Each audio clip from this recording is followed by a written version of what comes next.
boa tarde para você, bom dia, boa noite, onde quer que você esteja ouvindo esse áudio, vendo e assistindo. Aqui é o Nando Praia com todo carinho para você. E hoje eu vou contar um pouco da minha história, como eu comecei a aprender a tocar violão na cidadezinha no interior, chamada Monte Dourado, uma extensão do Nordeste do Pará, na verdade. Mas eu não vivi a vida inteira lá, eu saí de lá com pouco tempo de idade, fui para São Paulo. Mas para mim aprender a tocar esse instrumento bacana aqui que é o violão, é uma história muito longa. Roda a vinheta. Chegando novamente, então, a minha história começou mais ou menos assim. Eu morava no interior, numa cidadezinha de 50, menos 20 mil habitantes ou menos, 10 mil eu acho por aí, chamada Monte Dourado, Pará. É uma extensão do município de Almerim, no interior, no nordeste do Pará. Na verdade, a gente lá no interior tinha poucas opções de divertimento, de curtição.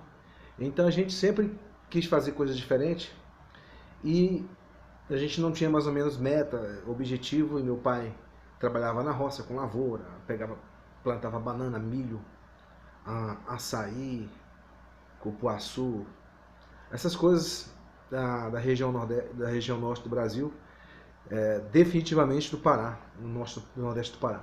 Então, mais ou menos na faixa de 6, 7 anos de idade,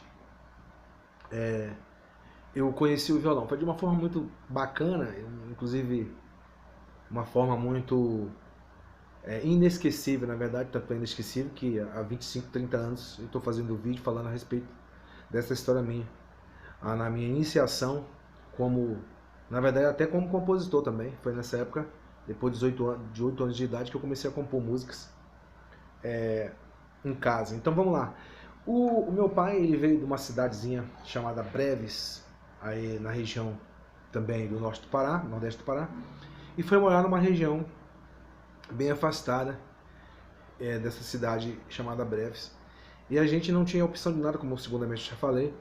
E deixando nessa cidade Breves, meu pai deixando lá, os familiares dele, como irmão, mãe, sobrinho, inclusive a parentela de modo geral, e foi sozinho para essa cidade, Monte Dourado, no Pará. E chegando lá, ele montou a estrutura dele, fez um barraquinho, uma casinha básica, conheceu a minha mãe e começaram a namorar. E logo após esse tempo, a minha avó veio também da cidade, que no caso é a mãe da minha avó, da minha mãe, veio da cidade e morou lá com ele. Então os três. E aí o que acontece? Meu pai começou a formar filhos, formou a gente. Ao todo são 12 filhos, e um veio a falecer, logo natimorto, né? E ficou apenas 11 filhos. E cada um tomou um rumo de vida, uns casaram, outros.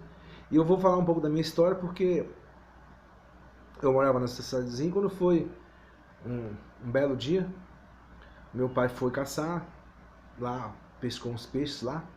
Eu não lembro bem se ele pescou esse peixe ou se ele comprou na feirazinha que tinha lá na cidade de Monte Dourado.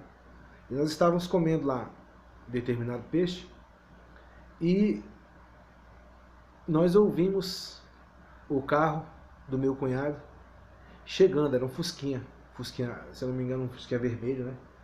Chegando lá e chamando pelo nome do meu irmão. Meu pai tinha um pouco de treta com esse meu cunhado. Eles brigavam muito por causa da minha irmã. Meu cunhado naquela época batia na minha irmã. E tinha aquela briga, eles não batiam muito bem um com o outro. E meu pai não atendia esse meu cunhado, que chamava de Libório, hoje, né, mas quando já veio a falecer. E chamou meu irmão Edmilson, que ele tinha um certo contato com ele mais forte, né?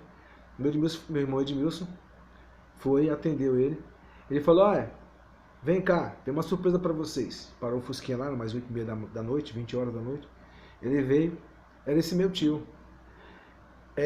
Esse meu tio veio com um violão na mão, né? Com umas calças lá que ele tinha comprado bonita. Eu lembro como se fosse agora, aquelas calças da boca larga naquela época. E eu tava comendo, todo mundo tava jantando no chão, porque naquela época a gente jantava lá no chão, não tinha outro local para jantar, a gente jantava no chão, porque era uma tradição naquela época, né, no interior. E a hora que meu tio pegou o violão, ele chegou com o violão, a hora que ele pegou o violão e tocou o violão, ele tocava brega, né? Eu fiquei alucinado. Lá, todo mundo ficou alucinado, ele cantou umas músicas lá. E eu larguei o prato do peixe que eu estava comendo, fiquei assim, ó, boca aberta, olhando para aquele instrumento sem ligação energia nenhuma. Aquela coisa saía som muito lindo, eu ficava apaixonado. Eu larguei a comida, comecei a ouvir o meu tio tocando. E aí meu tio começou a tocar. E aí começou a minha iniciação na música. Eu me apaixonei pela música, na verdade. E eu conto no próximo vídeo o restante da história, que é muito brilhante.